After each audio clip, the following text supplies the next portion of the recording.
Shalom, selamat pagi Bapak Ibu Saudara yang dikasihi Tuhan. Salam sejahtera buat saudara semua dimanapun berada. Saya kembali mengajak Bapak Ibu Saudara untuk bersaat teduh dan berdoa dalam renungan penuntun kehidupan setiap hari.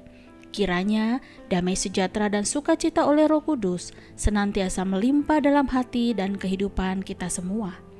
Tema firman Tuhan hari ini adalah dosa kompromi yang dibenci Tuhan. Ayat firman Tuhan terdapat di dalam Galatia 1 ayat 10. Demikianlah firman Tuhan. Jadi bagaimana sekarang? Adakah ku cari kesukaan manusia atau kesukaan Allah?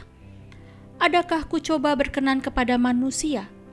Sekiranya aku masih mau mencoba berkenan kepada manusia, maka aku bukanlah hamba Kristus.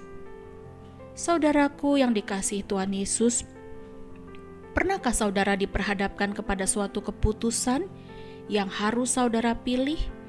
Apakah saudara tetap memegang teguh prinsip firman Tuhan, atau saudara mencoba berkompromi dengan dosa atau pelanggaran karena takut, karena khawatir, bahkan untuk supaya tidak tertolak atau ingin menyenangkan orang lain? Saudaraku, apa sebenarnya pengertian kompromi? Kompromi adalah suatu persetujuan dengan memberikan jalan damai atau saling mengurangi tuntutan agar kesepakatan dapat dicapai karena ada keringanan tuntutan tersebut. Prinsip kompromi semacam ini tentu bisa saja diaplikasikan di dalam dunia, tetapi Alkitab menentang keras untuk menggunakan prinsip ini berkompromi terhadap dosa. Karena dosa merupakan suatu tindakan yang sangat bertentangan dengan Allah. Dalam Wahyu 2 ayat 18-29, di sini kita melihat bagaimana Tuhan Yesus awalnya memuji apa yang telah dilakukan oleh jemaat di Tiatira. Karena pekerjaan pelayanannya berhasil dalam segala hal, dalam hal kasih, iman, pelayanan, pekerjaan, ketekunan, serta pertumbuhan jemaat yang maju dalam segi kuantitas. Namun Tuhan Yesus akhirnya menegur, bahkan mencela jemaat ini karena mereka berkompromi dengan spirit Isabel, yaitu dosa perzinahan dan penyembahan berhala.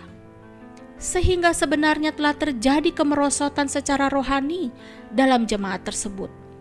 Situasi ini digambarkan seperti pepatah, karena nila setitik rusak susu sebelanga. Artinya, semua pekerjaan yang baik yang kita lakukan akhirnya menjadi sia-sia atau tiada berarti lagi oleh karena adanya ketidakbenaran. Saudaraku, kondisi yang seperti ini dapat saja terjadi di gereja manapun, bahkan kehidupan kita pribadi lepas pribadi. Jangan sampai dosa merusak dampak dan pengaruh kita sebagai anak-anak Tuhan. Karena dosa ibarat ragi yang menghamiri seluruh adonan, reputasi, citra, wibawa rohani, kepercayaan bisa runtuh karena dikhamiri oleh dosa. Seperti yang tertulis di dalam 1 Korintus 5 ayat 6. Kemegahanmu tidak baik, tidak tahukah kamu bahwa sedikit ragi menghamiri seluruh adonan? Saudaraku, selain kita menarik pelajaran dari jemaat Tiatira mengenai dosa kompromi, hal yang sama terjadi juga kepada Salomo.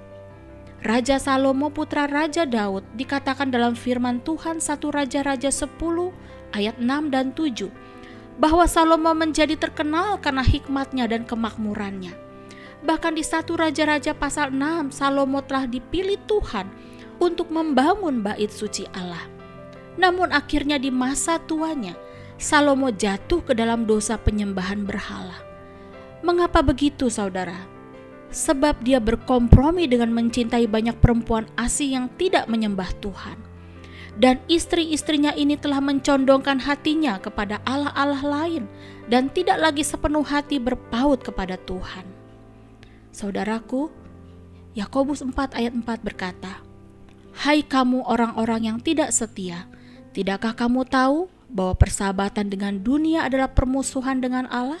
Jadi barang siapa hendak menjadi sahabat dunia, ia menjadi dirinya musuh Allah." Jadi saudaraku, marilah kita menghidupi nats firman Tuhan pagi ini menjadi orang percaya pengikut Kristus yang lebih memilih untuk hidup menyukakan hati Allah. Amin. Mari kita berdoa. Bapa, terima kasih atas firman-Mu yang pagi ini mengajarkan bahkan menegur kami bahwa kami harus memiliki ketetapan hati, kekuatan dan keteguhan untuk tidak berkompromi melawan prinsip-prinsip kebenaran firman Tuhan. Berikan kami keberanian untuk menolak berkompromi dengan kejahatan, ketidaksetiaan, dan semua hal yang bertentangan dengan Tuhan, dan lebih memilih untuk menyenangkan hati-Mu. Terpujilah nama-Mu, di dalam nama Tuhan Yesus kami berdoa. Amin. Kiranya berkat yang sempurna dari Allah Bapa kita, kasih karunia dari Tuhan Yesus Kristus, dan persekutuan yang indah dengan Roh Kudus menyertai kita semua dari sekarang ini sampai selama-lamanya. Maju terus dalam tuntunan Tuhan saudara, tetap semangat, sampai jumpa esok hari. Tuhan Yesus memberkati.